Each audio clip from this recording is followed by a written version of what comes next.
സൗദിയിലെ നിക്ഷേപ നിയമങ്ങൾ ഇപ്പോഴും മാറ്റങ്ങൾക്ക് വിധേയമാകുന്നതായി Lulu group chairman M A Yusuff Ali. ഈ മാറ്റങ്ങൾ നിക്ഷേപകർക്ക് ഗുണമാകുമെന്നും റിയാദിലെ ഫ്യൂച്ചർ ഇൻവെസ്റ്റ്മെന്റ് ഇനീഷ്യേറ്റീവിൽ അദ്ദേഹം മീഡിയ വണിനോട് പറഞ്ഞു. സൗദിയുടെ വിഷൻ 2030-കൊപ്പം ലുലു ഗ്രൂപ്പിന്റെ പദ്ധതികളും സമയബന്ധിതമായി പൂർത്തിയാക്കുമെന്നും അദ്ദേഹം വിശദീകരിച്ചു. റിയാദിലെ FII വേദിയിൽ നിന്നും അഫ്താബ് റഹ്മാൻ ചേർന്നു. ഫ്യൂച്ചർ ഇൻവെസ്റ്റ്മെന്റ് ഇനീഷ്യേറ്റീവിന്റെ 9ാം എഡിഷൻ റിയാദിൽ പുരോഗമിച്ചുകൊണ്ടിരിക്കുകയാണ്. അതിന്റെ ആദ്യ എഡിഷൻ പ്രഖ്യാപിച്ചത് മുതൽ തന്നെ അതിലെ പ്രധാന അതിഥിയായും ഇന്ത്യൻ സാന്നിധ്യമായും ഉണ്ടായിരുന്നതാണ് മലയാളികളുടെ പ്രിയപ്പെട്ട ഇന്ത്യക്കാരുടെ പ്രിയപ്പെട്ട എം എ യൂസഫ് അലി. അദ്ദേഹം ഇത്തവണയും FIIയുടെ ഭാഗമായി റിയാദിൽ എത്തിച്ചേർന്നിട്ടുണ്ട്. FIIയുടെ 9ാം എഡിഷനിലേക്ക് എത്തുകയാണ്. നിങ്ങളെ സംബന്ധിച്ച് പറയുകയാണെങ്കിൽ വലിയ സന്തോഷമുള്ളതാണ്. തുടക്കം മുതലുണ്ട്.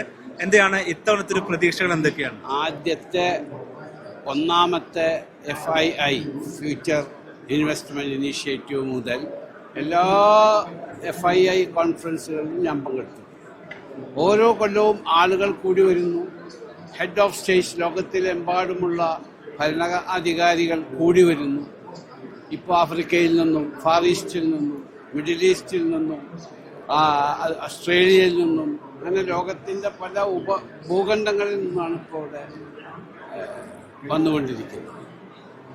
ഇവിടെ ചർച്ച ചെയ്യപ്പെടുന്നത് ഒന്ന് സൗദി ഇൻവെസ്റ്റ്മെന്റ്, സൗദിയിൽ how we can invest in Saudi Arabia and what is the regulations, is of doing business they introduced in this country, Saudi Arabia, under the dynamic leadership of His Majesty and His Royal Highness Prince Mohammed bin Salman.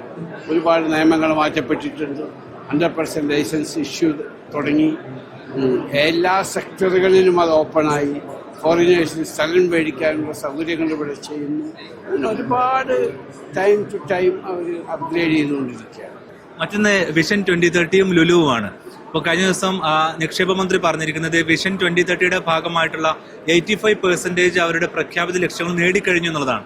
അപ്പം ലുലുവും ഏതാണ്ട് അതേ വേഗത്തിൽ തന്നെയാണ് Saudi അറേബ്യയിൽ പോകുന്നത്. എങ്ങനെയാണ് ഇത് രണ്ടിനും സമീപിക്കുന്നത്? ഞങ്ങൾ ബഹുമാനപ്പെട്ട his royal highness prince Mohammed bin Salman അവർ പ്രഖ്യാപിച്ചതാണ് 2030 വിഷൻ. അതിനോടനുബന്ധിച്ച് ഞങ്ങളും പോയി.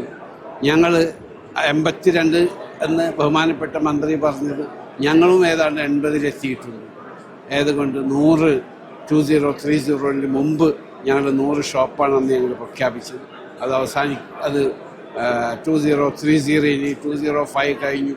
ഇനി 5 കൊല്ലമുണ്ട്. അത് സാധിക്കുമെന്ന് തന്നെ ഞങ്ങളുടെ ഉറച്ച വിശ്വാസം.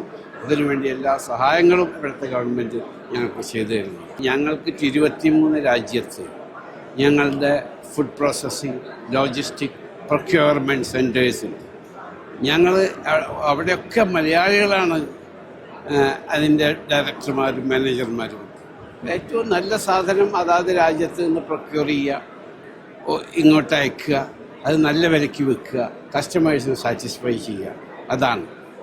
ഞങ്ങളൊരു മത്സരത്തിനല്ല, ഞങ്ങൾ ഹെൽത്തി കോമ്പറ്റീഷൻ വേണമെന്ന് പറയുന്നവരാണ്. I strongly believe that healthy competition will benefit all retailers in this country.